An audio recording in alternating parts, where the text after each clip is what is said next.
మండు వేసవి మే నెలలోనూ పడుతున్న వర్షాలు రైతులను కలవరపెడుతున్నాయి.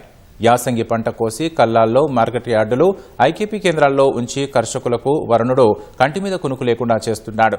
పొద్దాక ఎండ సాయంత్రానికి చల్లబడి జోరు వానతో రాష్ట్రంలో వింత వాతావరణం నెలకొంది. హైదరాబాద్లోనూ వర్షం దంచుకొట్టింది. కాసేపు పడ్డ వానకే నగరం అతలాకుతలమైంది. కొన్ని చోట్ల చెట్లు, విద్యుత్ స్తంభాలు విరిగిపడి కరెంటు సరఫరా నిలిచిపోయింది. ఈదురుగాలులకు మెట్రో విద్యుత్ సరఫరా తీగలపై ఇనుపరేకు పడగా రైళ్ల రాకపోకలు కాసేపు ఆగిపోయాయి. రాష్ట్రంలో నడి వేసవిలోనూ జడివాన కురుస్తోంది.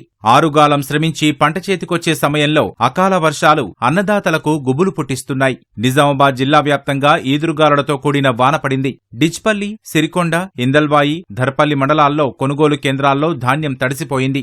బలమైన గాలులకు మామిడికాయలు నేలరాలాయి. జగిత్యాల జిల్లా మెట్పల్లి, కోరుట్లలో వరుణుడి ప్రభావానికి మార్కెట్కు తెచ్చిన వడ్లు తడిసిపోయాయి. సరైన డ్రైనేజీ వ్యవస్థ లేక యార్డులో భారీగా వరద నిలిచిపోయింది. సకాలంలో కాంటాలు వేయకపోవడంతో రోజూ పడుతున్న వానలకు తీవ్రంగా నష్టపోతున్నామని రైతులు వాపోయ్యారు. తడిచిన ధాన్యాన్ని ప్రభుత్వం కొనుగోలు చేయాలని కోరారు. కరీంనగర్ జిల్లా గంగాధర వ్యవసాయ మార్కెట్ ఆవరణలోని ధాన్యం రాసులు వర్షానికి తడిసి ముద్దయ్యాయి. ప్రవాహంలో కొట్టుకుపోతున్న వడ్లను ఎత్తుకునేందుకు నానా అగచాట్లు పడ్డారు.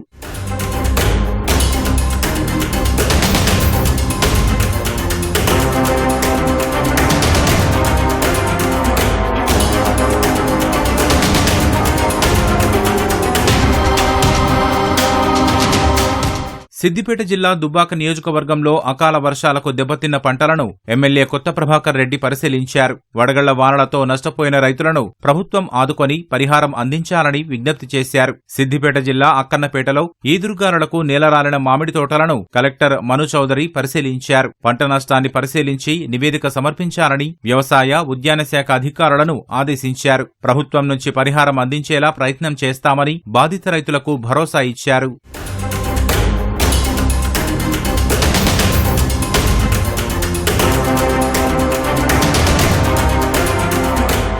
జడివానకు హైదరాబాద్ జడిసింది. పడ్డ కాసేపైనా వర్షం కుండపోతగా కురవడంతో నగరవాసులకు తిప్పలు తప్పలేదు. రహదారులపై వర్షపు నీరు భారీగా నిలిచిపోయి వాహనదారులు తీవ్ర అవస్థలు పడ్డారు. కోఠి, లకడికాపూల్, సికింద్రాబాద్, బోయినపల్లి, అల్వాల్, బేగంపేట, వనస్థలిపురం, దిల్సుఖ్ నగర్, ఉప్పల్ తదితర ప్రాంతాల్లో వాన దంచికొట్టింది. ఈదురుగాలులకు చెట్లు విరిగిపడి కరెంటు సరఫరాకు ఆటంకం కలిగించింది. ప్రచండ గాలులకు లంగర్ హౌస్ బాబుఘాట్ వద్ద 2 చెట్లు కూలాయి. ఈదురుగాలులకు హోర్డింగ్ కూలడంతో 4 ద్విచక్ర వాహనాలు పాక్షికంగా ధ్వంసమయ్యాయి. డీజీపీ కార్యాలయం సమీపంలోనూ రోడ్డుపై చెట్టు కూలింది.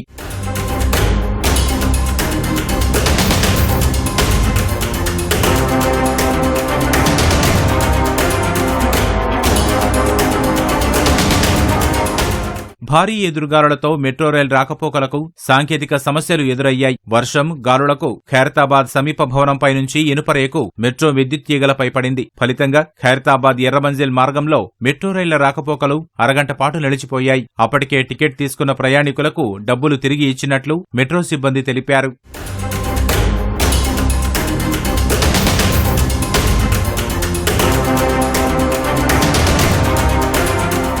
ఉత్తర దక్షిణ ద్రోణి ప్రభావంతో రాష్ట్రంలో వర్షాలు కురుస్తున్నాయని హైదరాబాద్ వాతావరణ కేంద్రం ప్రకటించింది. 2 రోజుల పాటు రాష్ట్రంలోని కొన్ని జిల్లాల్లో ఉరుములు, మెరుపులు, ఈదురుగాలులతో కూడిన వర్షాలు అక్కడక్కడ కురిసే అవకాశముందని తెలిపింది. గంటకు 40 నుంచి 50 కిలోమీటర్ల వేగంతో గాలులు వీస్తాయని వెల్లడించింది. ఉమ్మడి వరంగల్, నల్గొండ, ఖమ్మం జిల్లాలకు ఆరెంజ్, హైదరాబాద్, రంగారెడ్డి, ఆదిలాబాద్, కరీంనగర్ జిల్లాలకు యెల్లో హెచ్చరికలను జారీ చేసింది.